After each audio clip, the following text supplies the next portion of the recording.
Hi, I'm Carol Cusack, Director of Primary Care at Wessex LMCs.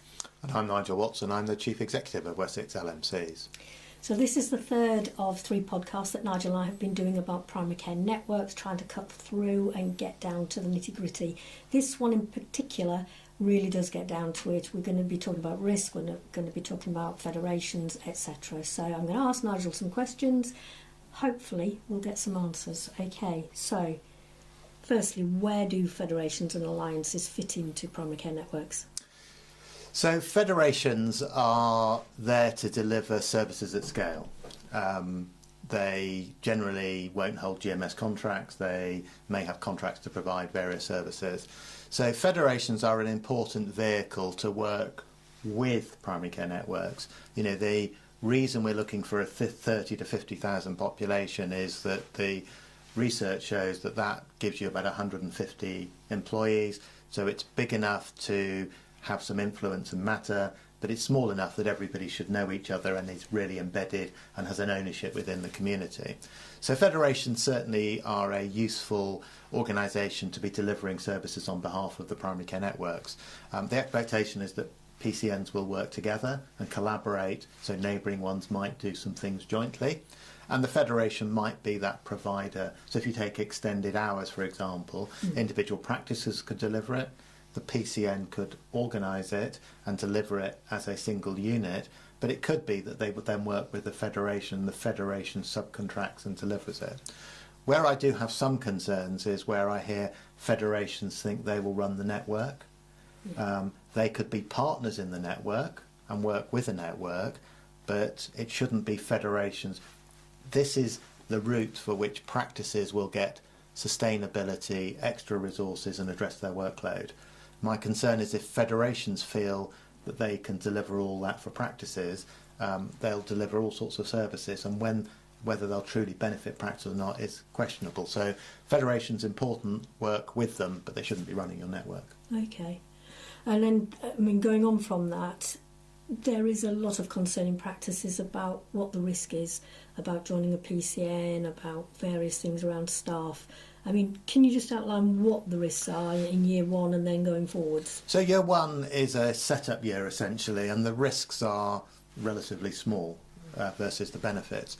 So in year 1 you get the resources we've talked about in one of the previous podcasts. So you'll get money for your clinical director, for participating in the network, for the first lot of staff groups, the social prescriber and the clinical pharmacist, and you'll get money into the network to organise it. And as a result of that, in year 1, you need to deliver extended hours that we've talked about previously, and there's a bit to do with looking at some of the other things to do with medicines optimisation. But I mean, relatively speaking, in year 1, the expectation of delivering additional stuff is not great. So people are concerned about the risk of VAT, which we'll come on to later, or employing staff again, which we'll come on to later. But essentially in the early part of this, working together, the risk is relatively small. You know, in terms of employing somebody, well, most practices employ 30 to 50 people. These are 2 extra people with resource coming with them. So, you know, we'll come on to that later. Well, actually, shall we do that now? So the staff budgets themselves for the clinical pharmacists and the social prescribers, can you just outline what that really means? So the way I look at it is it's a staff entitlement. So you form your network. In year 1, you get funding for a social prescriber, you get 100%. For the pharmacist, you get 70%. The primary care network decides they will employ these people, or they will get employed, whoever the employer will be, and we'll come on to that. And as a result of that, you'll then get reimbursed to a maximum level for those 2 individuals, which will come in to the primary care network to decide actually how they will work and how that's funded. So that's how, you know, the staff entitlement, it's about reimbursing the time. The same with the clinical director. As we go on into year 2, 3, then more staff groups come and more money will come down. So if practices are already employing social prescribers and or clinical pharmacists, can they be attached to the network or do they have to be separate? They can be attached to the network. The key issue is about the funding of them. Yeah. So there is a concept of additionality. Yeah. So the idea was that the new funding doesn't substitute funding for existing employees. What it does is it expands the workforce. Now, if you've got a social prescriber who was employed before April the 1st, then you can't transfer them into the new scheme and say, well, I'll fund it from there. The difference is with the pharmacist. So if the pharmacist was part of the national scheme, which had tapering funding, you can transfer them into the new scheme.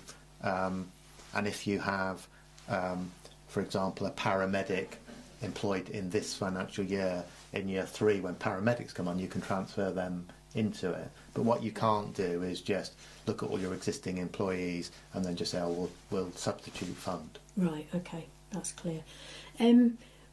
Big thing for practices, and certainly in terms of their accounts, who holds the bank account? Who can hold the bank account? So the way this is seen is you need a primary care network bank account. So generally somebody has to hold that who needs to be a contract holder. So generally it will be one practice will be the lead practice, and they should set up a separate bank account and the money should flow into that.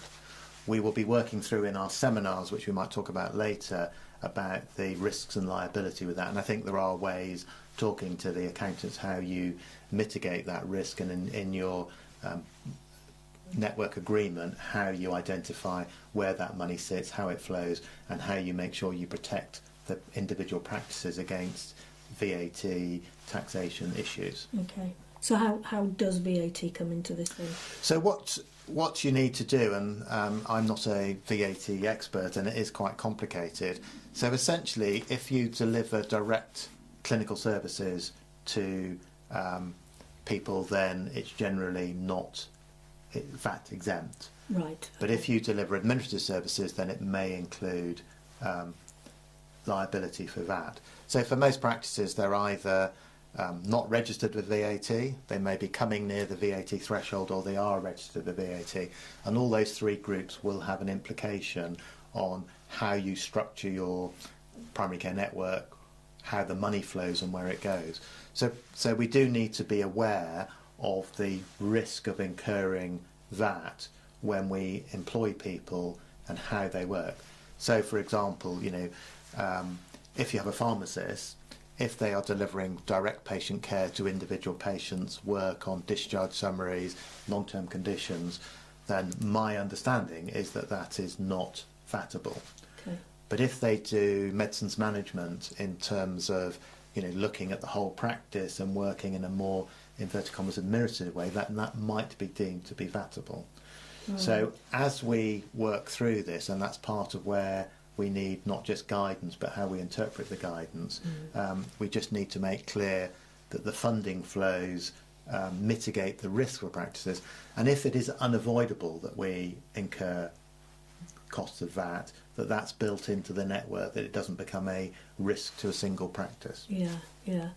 So I suppose in a way that will also affect whether you subcontract staff or whether you employ them directly as well. Absolutely. So, there is a bit about, with who employs the staff, there is the HR stuff, there is the employment risk, there is pensions. So all those things which practices are quite used to dealing with, and it then, looks at how you will do that.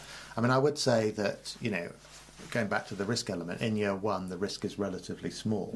As we go into the year 5, the expectation is an average primary care network will have an income stream of at least 1.4 million in terms of the staff funding and other things, in which case in year 2 or 3 you might look as a network to establish a legal entity that holds some of this, that potentially could employ staff, could pension them, but actually is part of and is owned within the network.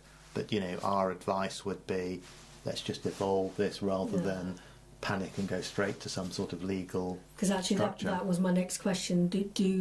Are the PCNs going to be expected to employ staff?